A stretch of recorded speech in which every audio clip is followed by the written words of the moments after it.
حضرت محمد صلی اللہ علیہ وسلم کی زندگی کے انمول سبق۔ محترم ناظرین، سواگت ہے آپ کا لوک شان نیوز سلوڑ کے ایپیسوڈ پیغمبر محمد صلی اللہ علیہ وسلم کی زندگی کے انمول سبق میں۔ تو دوستو، آج کے ایپیسوڈ میں ہم جانیں گے کہ حضرت آدم علیہ السلام کا دنیا میں آنا، دنیا میں سب سے پہلے بھارت میں اترنا، بھارت کا سب سے پرانا دھرم کون سا، اور حضرت آدم علیہ السلام اور شیطان میں فرق۔ تو لو چلیے چلتے ہیں اپنے پیارے سفر پر اور شروع کرتے ہیں آج کا ایپیسوڈ۔ حضرت آدم علیہ السلام کا دنیا میں آنا۔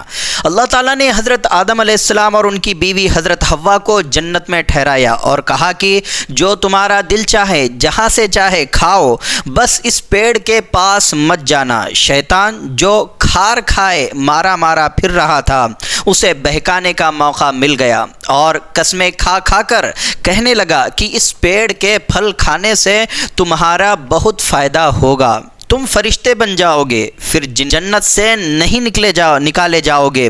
آخر ایک دن بھول سے شیطان کے بہکاوے میں آ گئے اور اس پیڑ کا پھل کھا لیا۔ پھل کھاتے ہی جنت کے کپڑے ان کے بدن سے اتر گئے اور پتوں سے بدن چھپانے لگے، اور ان کے رب نے انہیں آواز دی، کیا میں نے تم دونوں کو اس پیڑ سے نہیں روکا تھا اور تم سے یہ نہیں کہا تھا کہ شیطان تمہارا دشمن ہے؟ دونوں حضرت آدم اور ان کی بیوی نے کہا، ہم نے اپنے آپ پر آپ کی بات نہ مان کر بڑا انیائے کیا۔ اگر آپ نے ہمیں معاف نہ کیا اور ہم پر دیا نہ دکھائی تو بے شک ہم برباد لوگوں میں سے ہو جائیں گے۔ تو اللہ تعالیٰ نے کہا، اے آدم، تم نے شیطان کے بہکاوے میں آ کر منع کیے ہوئے پھل کو کھا لیا، تو اب تم جنت سے چلے جاؤ اور دنیا میں جا کر رہو۔ قرآن سورہ انعام کی آیت کا ترجمہ۔ حضرت آدم پھر بھارت میں اتارے گئے۔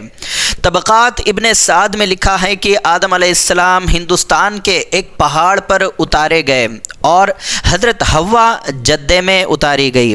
آدم علیہ السلام کے ساتھ جنتی ہوا بھی تھی، اس ہوا کے لگنے سے ہندوستان میں بھی خوشبو ہی خوشبو ہو گئی۔ آج بھی یہاں طرح طرح کے خوشبودار پیڑ پودے ہوتے ہیں۔ طبقات ابن سعد۔ مسلمانوں کا دھرم اور ایمان یہ ہے کہ ہم سب حضرت آدم علیہ السلام کی اولاد ہے اور حضرت آدم بھارت میں آئے اور یہیں سے ان کی نسل چلی۔ انسانوں کو آدمی اسی لیے کہا جاتا ہے کہ وہ آدم کی اولاد ہے۔ بھارت کا سب سے پرانا دھرم اسلام ہے۔ آئیے اس پر بات کرتے ہیں۔ اس سنسار کا سب سے پہلے آدمی حضرت آدم علیہ السلام تھے جو بھارت میں آئے۔ ان کا دھرم اور دین اسلام تھا اور ان کی اولاد بھی اسلام ہی پر چلتی تھی۔ قرآن کہتا ہے، اور شروع میں سبھی انسانوں کا صرف ایک ہی دین یعنی اسلام تھا، پھر بعد میں ایک دوسرے سے مت بھید اور اختلاف کر کے الگ الگ ہو گئے۔ سورہ یونس۔ جہاں جہاں لوگ جا کر بستے تھے، اللہ تعالیٰ ان کو سیدھا راستہ بتانے کے لیے اپنے نبیوں یعنی سندیشٹوں کو بھیجتے تھے۔ اللہ فرماتے ہیں، اور ہم اور ہر قوم کے لیے کوئی نہ کوئی ایسا آدمی ہوا ہے جو سیدھا مارگ دکھائے۔ سورہ رعد، قرآن کی آیت۔ اس سے پتہ چلتا ہے کہ بھارت میں بھی بہت سارے نبی یعنی سندیشٹ آئے اور سندیشٹوں نے سمجھایا۔ حضرت مجدد الف ثانی اور مرزا مظہر جانے جانا وغیرہ بہت سارے ودوانوں نے اور بزرگوں نے بتایا ہے کہ فلاں جگہ نبیوں کی سندیشٹوں کی قبریں ہیں۔ صحیح گیان نہ ہونے کے کارن لوگوں نے انہی کو دیوتا اور بھگوان سمجھ کر پوجنا شروع کر دیا، جبکہ وہ سب اللہ ایک مالک ہے کی پوجا کرتے تھے اور دوسروں کو بھی اسی کی پوجا کرنے کو کہتے تھے۔ اس سے پتہ چلا کہ اسلام کوئی نیا دھرم نہیں بلکہ پرانا دھرم ہے اور بھارت کا سب سے پراچین دھرم یہی ہے، کیونکہ بھارت واسی ہی صحیح سمست دنیا واسی حضرت آدم علیہ السلام کے بچے ہیں، اور حضرت آدم علیہ السلام کا دین اور دھرم سنسکرت میں اس کو سناتن شاشوت کہتے ہیں، اسلام تھا۔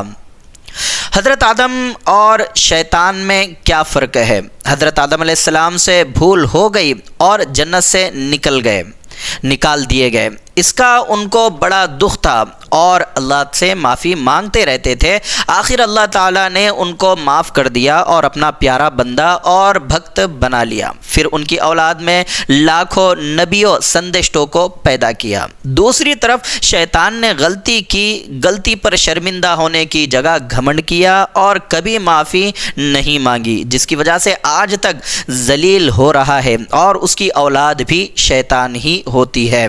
اس لیے غلطی ہو جانا بری بات نہیں، بلکہ غلطی پر اڑ جانا، اس پر شرمندہ نہ ہونا، معافی نہ مانگنا برا ہے۔ حضرت آدم علیہ السلام اور ان کے ماننے والے غلطی ہو جانے پر معافی مانگتے ہیں، جس پر اللہ معاف کر دیتے ہیں۔ شیطان اور اس کے پیچھے چلنے والے غلطی پر اڑ جاتے ہیں، معافی نہیں مانگتے۔ اس لیے کیسی بھی اور کتنی بھی غلطی ہو جائے پھر بھی مایوس نہیں ہونا چاہیے، معافی مانگے، اللہ تعالی سب گناہوں کو معاف کر دیتا ہے۔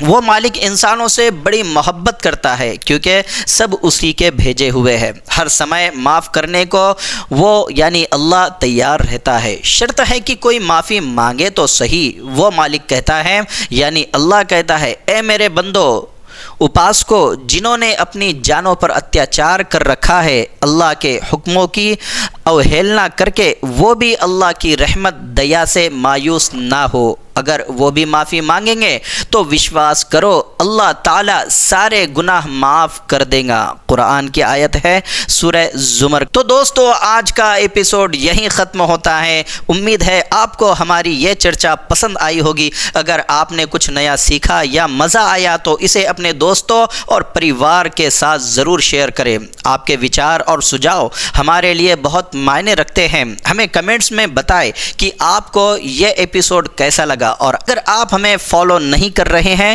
تو ابھی کریں تاکہ آپ کوئی بھی نیا ایپیسوڈ مس نہ کر سکے، اور ہمارے لوک شان نیوز سلوڑ کو سبسکرائب کرنا نہ بھولے۔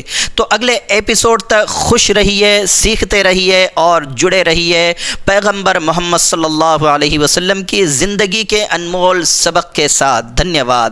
اگلے ایپیسوڈ میں جانیں گے حضرت نوح علیہ السلام اور مورتی پوجا کی شروعات اور اس کا ورودھ، حضرت ابراہیم علیہ السلام کی اولاد اور خانہ کعبہ کے بارے میں۔ خدا حافظ۔